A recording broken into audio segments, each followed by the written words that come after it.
Go Jump in the Pool by Gordon Korman. On stage, please. Boots, we're playing to a full house, exclaimed Bruno as he peeked through the curtains. I saw, replied Boots, trying to ignore the nervous quivering of his stomach. Bruno, do we really have to do all that stupid stuff, especially the ugliest man in the world?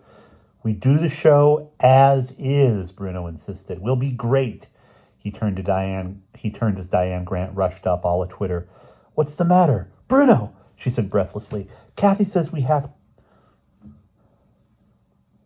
to have a pair of large scissors, or our act is ruined. Boots, get a pair of scissors for the scrimettes.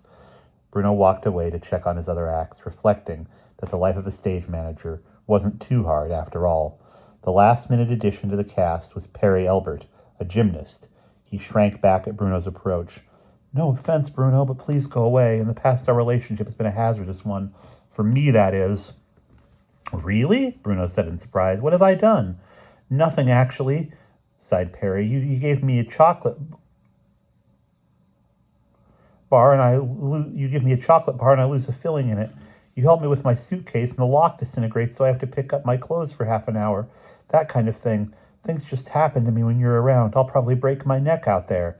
You're going to be great, Bruno soothed him. 5 minutes, everybody. 5 minutes. Bruno made a last-minute check of his lighting crew and the boy who was operating the record player. Everything was ready. The time had arrived. The house lights dimmed, the music started, and Bruno Walton, clad in his best suit and a large bow tie, stepped out into the spotlight. The applause was deafening. Bruno was delighted. He hadn't even done anything yet, and he was already a success. Click. A camera flash momentarily blinded him. When the green spots faded from his eyes, he recognized Mrs. Sturgeon, waving her camera and smiling encouragement at him from the front row. Good evening, ladies and gentlemen, and welcome to the first annual McDonald Hall Miss Scrimmage's Talent Show. Proceeds will go toward our swimming pool fund. We have a great variety show planned, starring students from both schools and featuring as our pièce de résistance the world premiere performance of the Scrimmettes. In his front row seat, Mr. Sturgeon winced. Beside him, Miss Scrimmage beamed. So let's swing into our first act, Bruno went on enthusiastically. A dance team with 4 left feet. Ah, little joke there. Our soft shoe dancers, Huey and Louie. Bruno scrambled off stage, and the curtains parted on Huey and Louie. For the first 60 seconds or so, Huey and Louie were doing quite well. But then Mrs. Sturgeon leaped up, and again her camera flashed, blinding Huey, who turned the wrong way and rammed face first into Louie. They never quite got back on track after that, but nevertheless, they received deafening applause when they finally stumbled to a finish. Bruno reappeared, applauding wildly. Weren't they great, folks? And this is only the beginning. There's plenty of talent to come, so please don't walk out on us. Ha ha. Just another little joke. He beamed and continued, because this is a school project, we wanted to use someone in our show that would demonstrate how concerned we are about our environment. And here to show us what our environment sounds like is our impressionist of nature, Elmer Grimsdale. Stricken by stage fright, Elmer walked out onto a platform like a wind-up toy. Once there, spurned on by the applause, he took a deep breath and launched into his imitation of a humpbacked whale, forgetting the introduction he had planned. The spectacle of a skinny, crew-cut boy making faces and mooning at them without explanation shocked the audience into odd silence. When Elmer finished, there wasn't a sound. The words, Elmer! The words! Bruno whispered frantically. Everyone in the house heard him except Elmer, who now, really into his act, had begun to chirp lustily. The audience was more at home with these sounds, recognizing the bird calls for what they were. Backstage, Bruno Walton was tearing his hair and laughing. But out in the spotlight, Elmer was in his glory, chirping, twittering, and tweeting. Finally, he fell silent and surveyed the audience. Are there any questions? One of the parents stood up. I recognized all your bird calls except the first one, he said. What was that first one you did? Elmer looked thoroughly bewildered. That wasn't a bird call, he said. That was the song of a humpbacked whale, of course. The audience erupted into laughter, cheers, and applause. Elmer was ecstatic. Are there any requests? Can you do the mating call of a great horned owl? Asked the science teacher from Miss Scrimmage's, Certainly, Elmer replied. He folded his hands, closed his eyes, rounded his mouth, and began to hoot madly. A large bundle of brown feathers shot through the open window of the skylight, headed for the stage, and began circling over Elmer, flying slower and slower until it became apparent that Elmer's lifelike imitation had attracted a great horned owl in search of a mate. It was unfortunate that Miss Scrimmage wore a hat lavishly trimmed with brown feathers. The bird, spying the love of its life, hooted happily and began its romantic approach. "Hit the deck!" bellowed Bruno from the edge of the curtain. Miss Scrimmage screamed as the bird swooped down, snatching the hat from her head. With one great flap of its powerful wings, it soared to the top of the building and out through the window, hat and all. Immediately, two stagehands scrambled up onto the ledge and heaved at the pulley to shut the window. The audience went wild. Some of the students were standing on their chairs, screaming. Mr. Sturgeon was down on the floor, trying to revive Miss Scrimmage by fanning her with his handkerchief. Elmer, who had noticed nothing out of the ordinary, was bowing, waving, and smiling in triumphant response to his standing ovation. Bruno was also out on stage, trying to calm everybody down. "Elmer Grimsdale, ladies and gentlemen, wasn't that some act? Not quite what you expected, was it?" It was some time before people were back in their seats, and the show could go on. Next on the agenda was the comedy routines created by Bruno, and so dreaded by Boots. While Bruno was indulging in easy patter with the audience about the superb quality of the acts to come, Boots crept onto the stage on all fours, studying the floor intently. Bruno pretended not to notice him until Boots bumped into his leg. Bruno, looking down in disgust. "What are you doing out here? Can't you see I'm trying to do a show?" Boots, still studying the floor. "I'm looking for my contact lens. I lost it backstage." Bruno. "Well, if you lost it backstage, why are you looking for it out here?"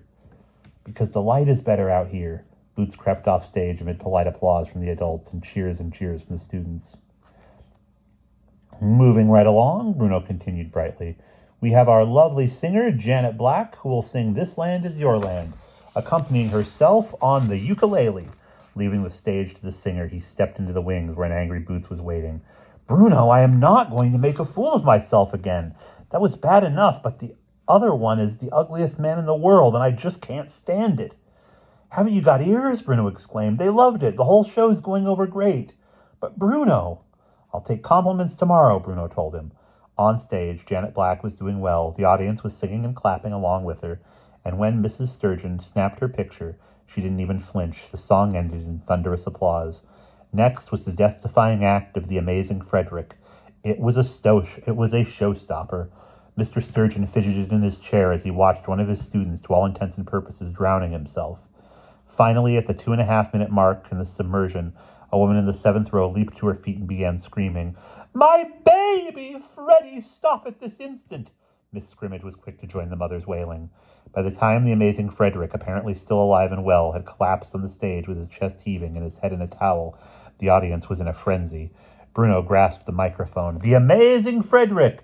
Folks, wasn't he wonderful?" the mother cried. "Wait till I get my hands on you, Freddie!" sending the audience to gales of laughter. "And now, ladies and gentlemen, we take pride in presenting our super gymnast, Perry Albert." Perry cartwheeled onto the stage and began a series of leaps, bounds, somersaults, headstands, stretches, and bends, all to music. He was a real trooper, getting through the flash of Mrs. Sturgeon's camera and even ignoring the 3 times his record became stuck. While he was taking his bows after a flawless performance, Perry was thinking happily that the jinx was broken.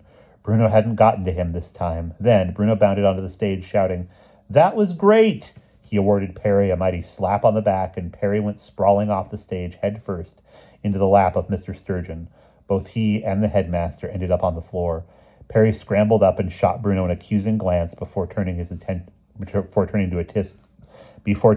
assist Mr. Sturgeon. Fortunately, the headmaster was unhurt. On stage, Bruno carried on. "I draw your attention, ladies and gentlemen, to the spotlight at the center of our stage." The spotlight was focused on the huge grand piano. Underneath the piano squatted Wilbur Hackenschlemmer. "Introducing Super Hackenschlemmer, who will, before your very eyes, lift this immensely colossal piano. May I have a drum roll, please?" There was the sound of a needle scratching on a record, and the drum roll started. Slowly, Wilbur began to stand up. Sweat poured down his face, and terrible grunts and groans burst from him. With agonizing slowness, his shoulders lifted the piano as he straightened his legs. Mr. Sturgeon put an iron grip on his wife's camera. "Mildred, don't you dare flash that thing in the boy's face," he whispered tensely. "He'll drop our piano, our only piano." The piano teetered dangerously on Wilbur's immense shoulders as he stood upright. The audience broke into a thunderous ovation. Mr. Sturgeon held his breath while the MacDonald Hall strongman eased himself back onto his knees and let the piano safely down onto the floor. Then, and only then, did Mrs. Sturgeon stand up and snap a picture of Super Hackenschlemmer panting and flexing his muscles in victory. "Well, what do you know?" exclaimed Boots O'Neill to himself in the wings. "He can lift a piano." The feeling of elation was instantly replaced by profound embarrassment. Wilbur's act was finished, and that meant it was time for the ugliest man in the world routine. Boots would have given a great deal to avoid it, but he pictured himself at York Academy and knew he couldn't let Bruno down. Not now. "And now, ladies and gentlemen, a special treat," he heard Bruno say. "The famous Melvin P. O'Neill of MacDonald Hall, who plans to stay at MacDonald Hall, has searched the world over and found the person who is, without question, the ugliest man in the world. Bring him out, Mr. O'Neill." Boots appeared, leading one of the stagehands who had a towel draped over his head. "Is this the ugliest man in the world?" Bruno asked. Boots nodded miserably. "Are you going to allow anyone to look at the ugliest man in the world?" Again, Boots nodded miserably. Huey, one of the soft shoe dancers, approached the ugliest man in the world, peeked under the towel, cried out in horror, and fell to the stage in a dead faint. Next, Kathy Burton marched out, wearing a full-length raincoat. She lifted the towel, let out a shriek, and raised the audience out of their seats and collapsed beside Huey. "What's all this?" Bruno exclaimed. "He can't be that bad. I'll have to see for myself." Bruno walked over as the others had done, lifted the towel, and peeked inside. The ugliest man in the world screamed and fainted. Waves of laughter and applause rolled across the audience and reached the stage. Boots was astonished. "I thought it was going to be terrible," he blurted out right into the microphone. "They're laughing. You may be a genius after all." The laughter doubled as Boots' exclamation was carried throughout the auditorium. The dreaded ugliest man in the world routine was a smash hit. "There's a lot more to come," Bruno announced when order was restored, "including the drawing for our door prize and finally the fabulous scrimmets. But first, we'll have a 15-minute intermission. Don't go away." And the curtain closed to engulf him. Down the aisles rolled the dining room tea wagons, manned by students who were chanting, "Ice-cold orangeade, 10 cents. Get your fresh and delicious scrim cakes here, 15 cents. The idea of selling drinks and cupcakes at intermission had come from Wilbur Hackenschlemmer, who had been unable to imagine anyone sitting through an entire performance without food. Bruno had charmed the orangeade out of the MacDonald Hall's kitchen staff. The scrim cakes had been baked in Miss Scrimmage's cooking class. Bruno and Boots had been delighted with the idea because it provided another source of revenue. This was the first Mr. Sturgeon had heard of it, however. As he bit into a rather hard cupcake, he reflected that although he had given permission for the talent show, he had been consulted on very little else. "Aren't these delicious?" Mrs. Sturgeon exclaimed, much to the delight of Miss Scrimmage, who was very proud of the accomplishments of her girls. Backstage, Bruno was met by a white-faced Boots O'Neill. "Bruno, come quick," he practically gibbered. "The Scrimmettes, they used the scissors to—" "Not now," Bruno interrupted. "Intermission is almost over." "But Bruno, we'll be expelled." "Why should we be expelled? The show is great. Where's Sydney? I'm going out to introduce him." Bruno walked out on stage. "Hello again, ladies and gentlemen. I hope you enjoyed your little snack. Next, from our all-star cast, we have our juggler, Old Butterfingers. Ha ha, little joke there. Sydney Rampolsky." Sydney started out with Indian clubs, and after a perfect performance, switched to eggs. He was doing fine with first 3 and then 4 eggs until an enraptured Mrs. Sturgeon jumped up and snapped his picture, disrupting his concentration. The eggs flew from his hands, and one by one, as though aimed by an evil spirit, splattered against Miss Scrimmage's face. When the blindness caused by the flashbulb faded from his eyes and he saw what he had done, Sydney Butterfingers Rampolsky turned and ran. The audience lapsed into an embarrassed silence. As usual, it was Bruno who broke the ice. "We can have a few minutes delay," he offered, "in case anyone wants to go to the bathroom and wash egg yolk off her face." Miss Scrimmage rushed up the aisle, followed by a solicitous Mrs. Sturgeon. The headmaster beckoned to Bruno. I don't suppose anyone thought to have those eggs hard-boiled, he said sarcastically. Well, no, sir, Bruno replied. We never thought Butterfingers was going to throw them at anyone. Mr. Sturgeon grimaced. I trust there will be no more surprises this evening. Of course not, sir. Everything's going to be fine. In a few minutes, the ladies returned to their seats, and Bruno introduced Marie Latouche, virtuoso of the concert piano. Marie, a junior student at Miss Scrimmage's, played the piece she had been rehearsing for 2 weeks, Hot Cross Buns. It was very well received, but there could be no encore. Hot Cross Buns was the only selection Marie could play. Boy, wasn't she terrific, Bruno exclaimed. And wait till you see what we've got for you now. Introducing Marvin the Magnificent, who will dazzle you with his supernatural powers. Marvin the Magnificent, the magician who had promised to polish up his act, was doing a fine job. He started with a few card tricks, sawed Boots in half, and made Bruno disappear. I've got to find out how that's done, Mr. Sturgeon whispered. I've got to find out how that's done, Mr. Sturgeon whispered to his wife. Oh, William. For my last trick, Marvin announced, I will pull a rabbit out of this totally empty hat. Mrs. Sturgeon readied her camera. Marvin reached out the hat and triumphantly drew out a small white rabbit, which he displayed for the audience. Flash! The rabbit panicked and, using the top of Miss Scrimmage's head as a jumping-off point, headed for the back of the auditorium. Without hesitation, Mr. Sturgeon whipped out his trusty handkerchief and began to fan the semi-conscious Miss Scrimmage. He eyed Bruno accusingly.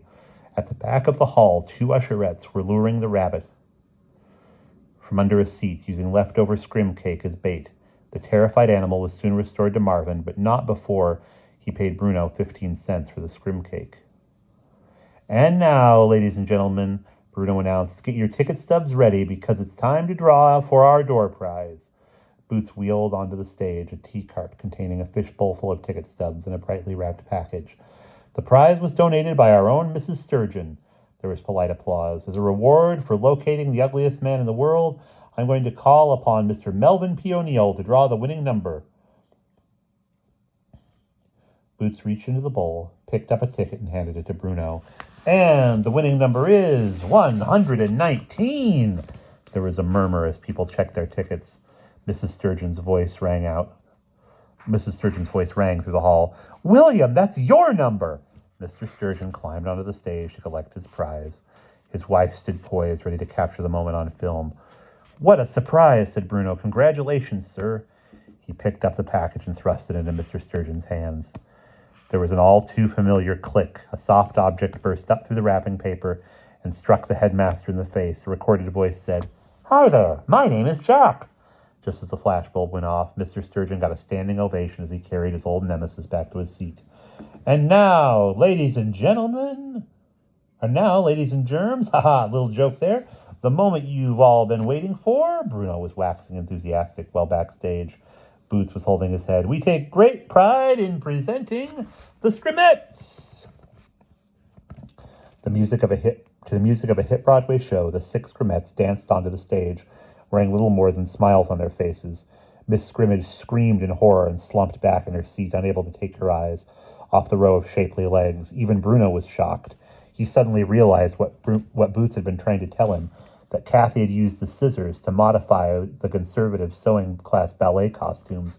Pandemonium broke loose as the McDonald Hall boys stood on their chairs and whistled. Mr. Sturgeon leaned over to Miss Scrimmage. You say the girls made these costumes in sewing class? Miss Scrimmage was beside herself. They looked larger when I saw them, she managed to reply. They had skirts attached. Mr. Sturgeon rose to the occasion. Mrs. Sturgeon rose to the occasion. They're lovely, she said comfortably, and the girls are excellent dancers. That was undeniable. The Scrimmettes were nothing short of sensational. In spite of the fact that they could no longer hear their music over the din, they staged a show that was worthy of the Rockettes of Radio City Music Hall. Their finale of precision high kicks brought the house down. When they left the stage, the cheers were the loudest that had ever been heard in the McDonald Hall auditorium. Bruno reappeared at the microphone. That's our show, ladies and gentlemen. We hope you've enjoyed our talent. Thank you for coming. Good night, all. The final ovation was deafening. By the light of a flashlight, Bruno and Boots, still flushed with the success of the talent show, huddled at Boots' desk. Dear Mom and Dad, Bruno dictated as Boots wrote, this sure is a great school and my best year yet. We factored polynomials in math today. It was so fascinating that I led the applause at the end of the class. Plans are going forward very quickly for the pool. I won't be long now. Happily yours, Melvin. P.S. Everything is really great here. Bruno, this is the most ridiculous letter yet. Last time it was geography I was in love with. The time before that, health. My folks are going to think I've gone crazy. They have to be convinced that taking you out of the hall would ruin your life, Bruno insisted. This is the only subtle way. Otherwise, you may as well start packing. Gobble, gobble. Boots swallowed hard. Have you got a stamp? And that's the end of the 6th chapter.